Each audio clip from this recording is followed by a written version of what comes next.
O Senhor esteja convosco. Proclamação do Evangelho de Jesus Cristo, segundo Mateus. Naquele tempo, Jesus foi à região de Cesareia de Filipe e ali perguntou aos seus discípulos: quem dizem os homens ser o Filho do Homem? Eles responderam: alguns dizem que é João Batista, outros que é Elias, outros ainda que é Jeremias ou algum dos profetas. Então Jesus lhes perguntou: e vós, quem dizeis que eu sou? Simão Pedro respondeu: tu és o Messias, o Filho do Deus vivo. Respondendo, Jesus lhe disse: feliz és tu, Simão, filho de Jonas, porque não foi um ser humano que te revelou isso, mas o meu Pai que está no céu.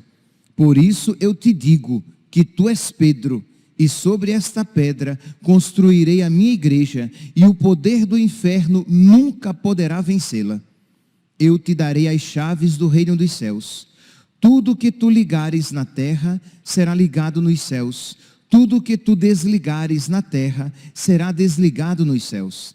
Jesus então ordenou aos discípulos que não dissessem a ninguém que ele era o Messias.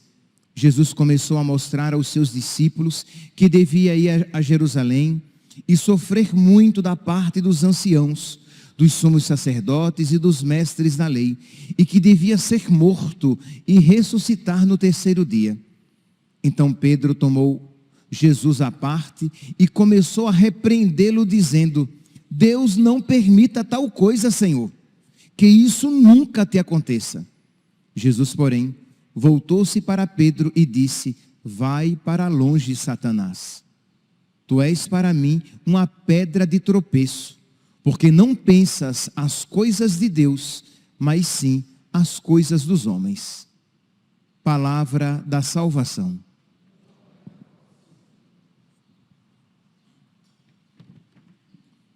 Caríssimos irmãos e irmãs, o Evangelho, a liturgia da palavra de hoje nos dá a ocasião de refletirmos a respeito do nosso coração. Como está o nosso coração? Enquanto, meus santos, caminharmos neste mundo, esta obra que Deus começou na nossa alma, no nosso coração, desde o dia do nosso batismo, ela deve ser continuada. O salmista, ele diz assim: completai em mim a obra começada.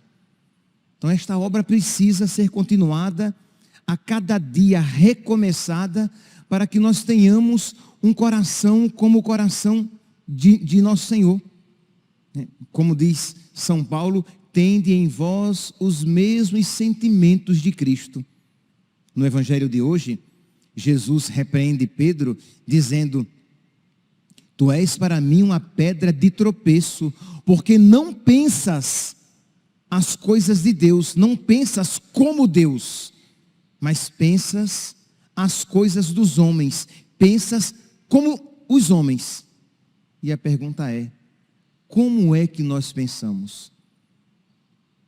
Será mesmo que nós, eu padre, você que vem à missa frequentemente, que ouve a palavra de Deus frequentemente, que recebe frequentemente o corpo, sangue, alma e divindade de nosso Senhor, você que carrega o terço no seu bolso, medalha de São Bento, de Nossa Senhora das Graças, o escapulário, pois bem, tudo isso bom e lícito.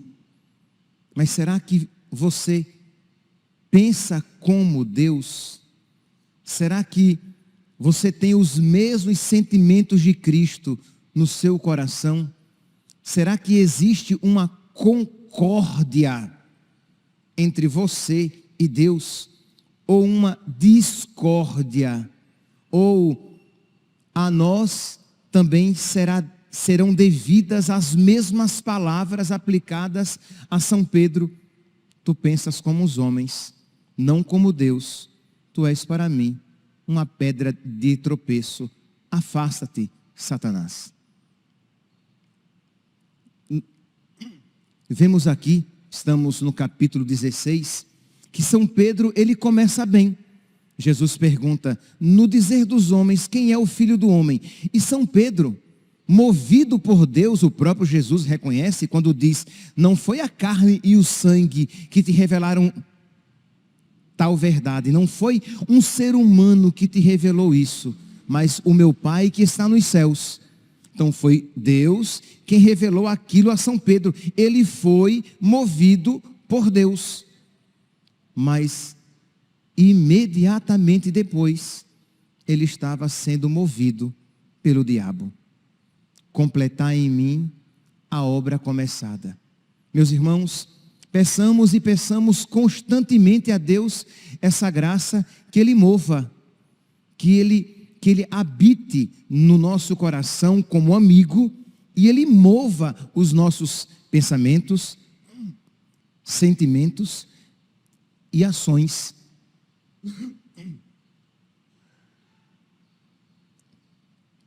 A primeira leitura de hoje, retirada do profeta Jeremias, apresenta esta promessa.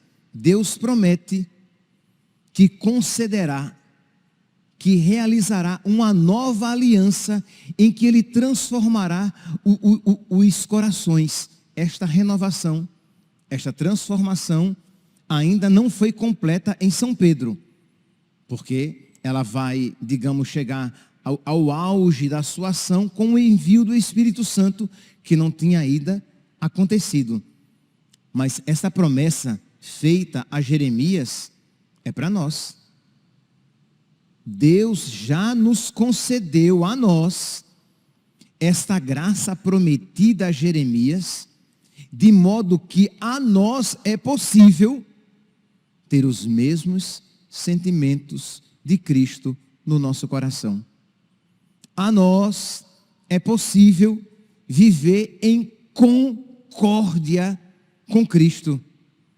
A nós é possível que as pessoas olhem para nós e vejam aquele que em nós habita e glorifiquem a Deus. Então nós precisamos constantemente pedir a Deus que Ele realize em plenitude aquilo que já nos foi concedido no nosso batismo. Isto é, essa transfiguração do nosso coração. Pois bem, Deus então concede a Jeremias. Jeremias insistiu tanto, vocês lembram, né? Desde o início da semana passada, que Jeremias está quase que lutando com Deus para alcançar graças abundantes e generosas para o povo. E Deus estava ali reticente, Deus estava ali resistindo, porque Deus queria fazer com que Jeremias tivesse os mesmos sentimentos dele no seu coração, até que Jeremias então, ele experimenta a misericórdia de Deus, e de Deus alcança a misericórdia. E aí então, Deus promete a Jeremias, não apenas um regresso do povo para a pátria e uma vida feliz. Deus promete muito mais. É sempre assim, meus santos. Deus não se deixa vencer em generosidade. Aquela generosidade presente no coração de Jeremias era dom de Deus. E quando então Jeremias alcança, Deus concede muito mais. E Deus diz que não apenas o povo retornará para a sua pátria. Deus diz que não apenas o povo voltará a ser feliz, sentado em suas praças. Deus promete uma intimidade muito grande com Ele. Deus promete mover os corações para que aquele povo ame os mandamentos de Deus. Recordemos-nos, o povo no tempo de Jeremias não muito diferente do povo nos tempos atuais. O povo no tempo de Jeremias praticava a religião, tinha as práticas religiosas, mas um coração duro, um coração mau, um coração que não estava de acordo com aqueles atos religiosos que eles realizavam.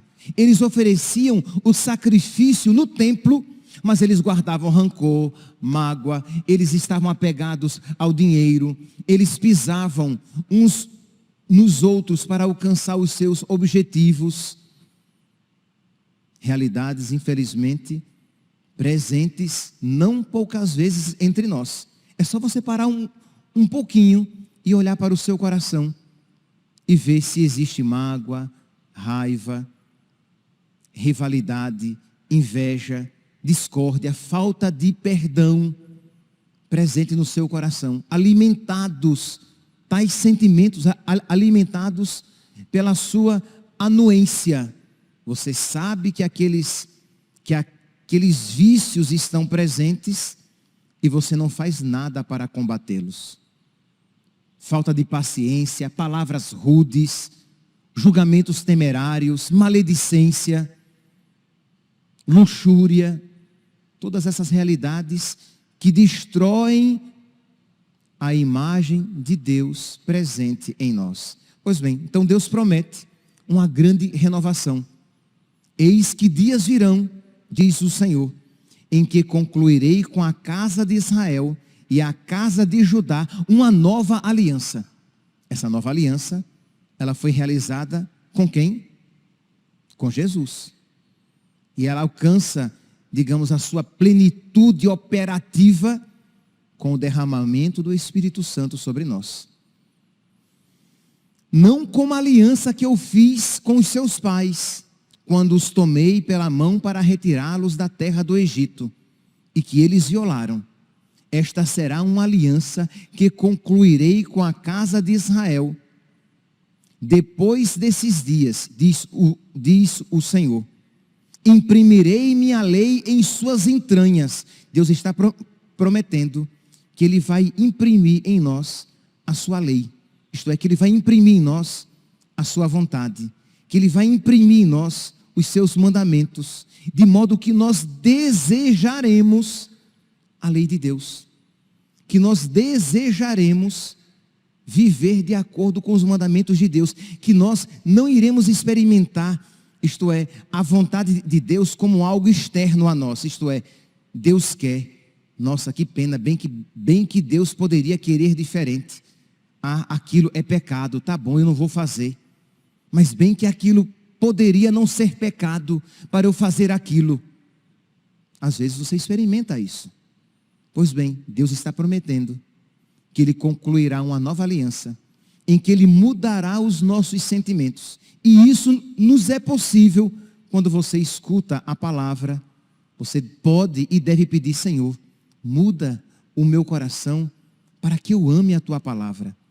Quando você recebe o sacramento, você pode e deve pedir: Jesus, transforma este meu coração para que eu tenha em mim os mesmos sentimentos que Tu tens no Teu coração.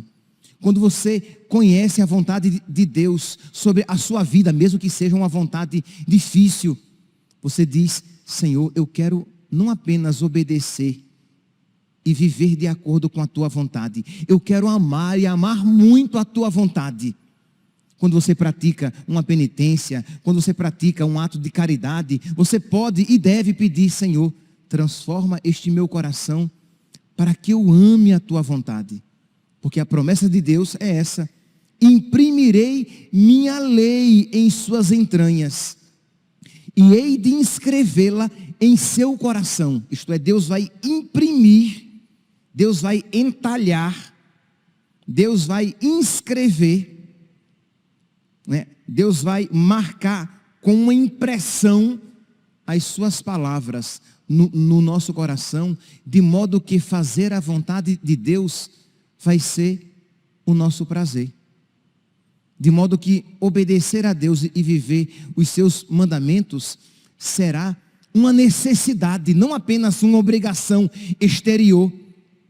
externa que vem de fora, faça isso, e você quase que contra a sua vontade você faz. Não, você será movido por amor, por uma necessidade interna, porque a lei de Deus estará inscrita no seu coração. No livro do Deuteronômio, no capítulo 6, no versículo 6, está escrito, Deus manda que nós amemos uns aos outros, e logo depois ele diz, e imprimirei a minha lei nos vossos corações. Deuteronômio, capítulo 6, versículo 6. Vamos lá, meus santos, vamos pedir a Deus esta graça.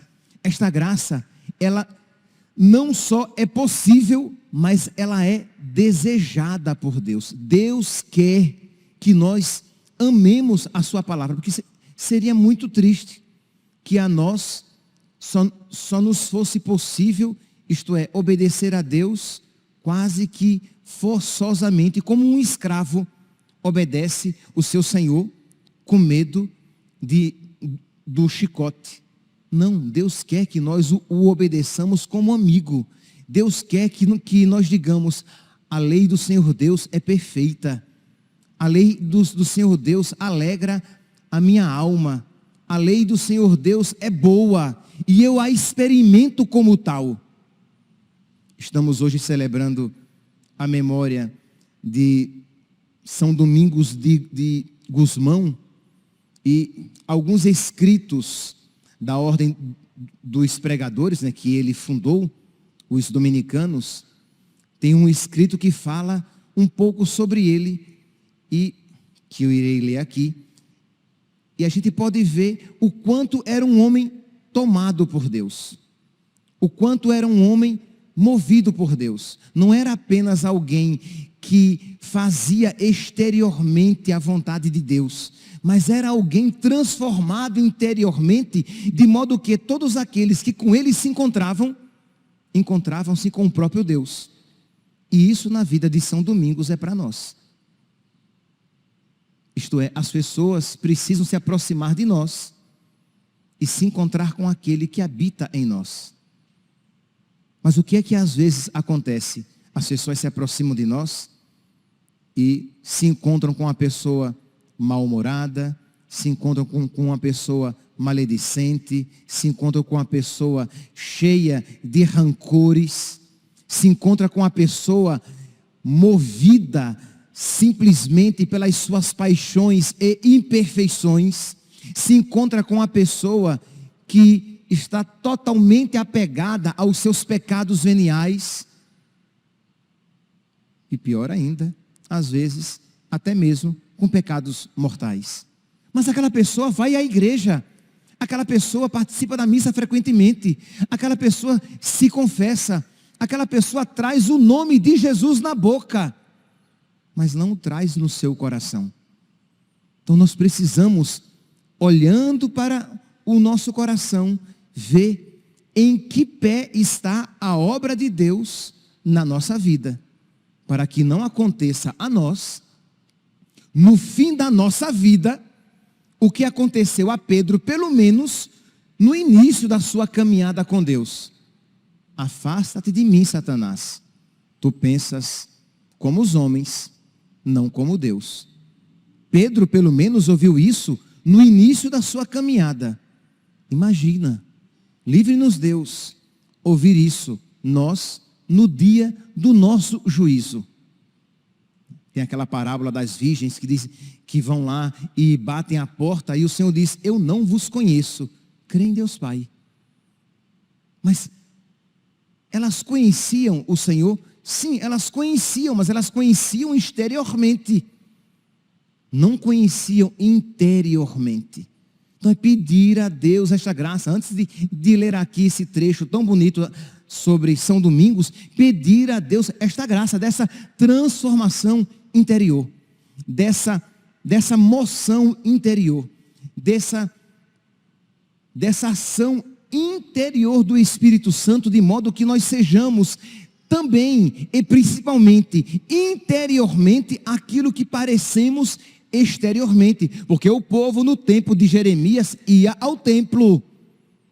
O povo, no tempo de Jeremias, ia oferecer sacrifícios. Jeremias, ele estava à porta do templo, condenando aquela atitude. Então, era um povo aparentemente religioso. Então, isso é muito atual.